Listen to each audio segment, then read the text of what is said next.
Tauhid Channel.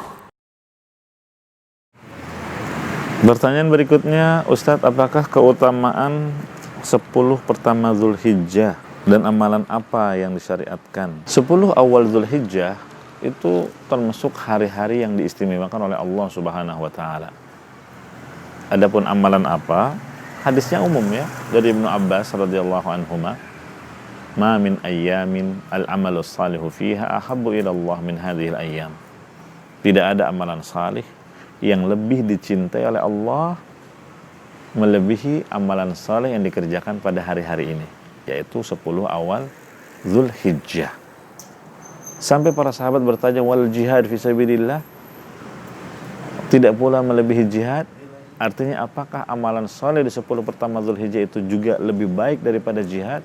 Nabi mengatakan iya, lebih baik juga daripada jihad, kecuali yang berjihad ya dengan harta dan jiwa lalu tidak kembali salah satu pun dari keduanya, alias dia mati syahid.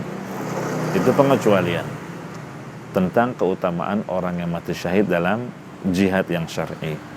Lantas bagaimana lagi kalau jihad itu dilakukan di 10 awal Dzulhijjah?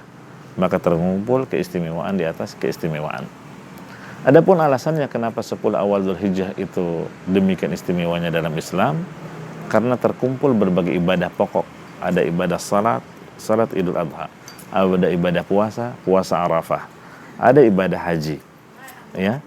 Maka inilah yang menjadi sebab kenapa 10 awal Dzulhijjah demikian istimewanya dalam Islam. Demikian.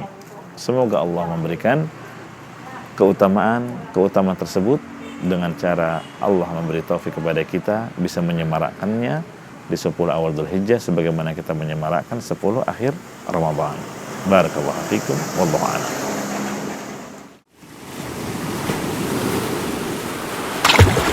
Tauhid Channel.